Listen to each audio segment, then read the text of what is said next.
to play in a game like this? I mean, it's a blessing. It's a blessing come true. Growing up as a young man, I never thought I would be in this game and just, following behind former Glenville players like Ted Ginn, Marcus Hall, Christian Bryant, LaTwine Anderson. I mean, I really appreciate it, and I like to thank God for these opportunities in the U.S. Army, supporting that and everything. Everybody has a recruiting story. Can you share with us your recruiting story, the schools you're considering, and, what are the pros and cons of those schools? I mean, right now it's Michigan State, Ohio State, USC, Penn State, and University of Michigan.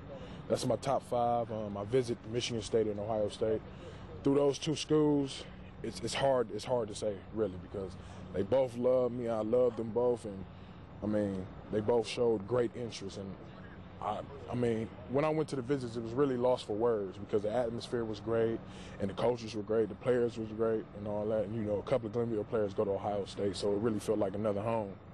But, right now, it's really, I'm going to choose in February. And on the 14th of January, I'm going to USC. The 21st, I'm going to University of Michigan. And the 28th, I'm going to Penn State. So we'll see after that. When you mentioned schools like Michigan and Penn State, they all have their various issues regarding their head coaches. How much does that play into it? It plays a lot because I started a relationship with that head coach, and I wouldn't want to start over another relationship. So if that head coach do leave, I would say I can't consider them anymore. That's just being honest.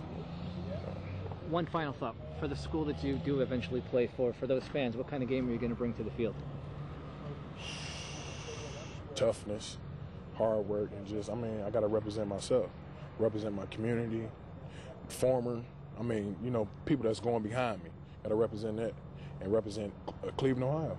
Got to represent Ohio, so that's all I can say. Hey, thanks a lot.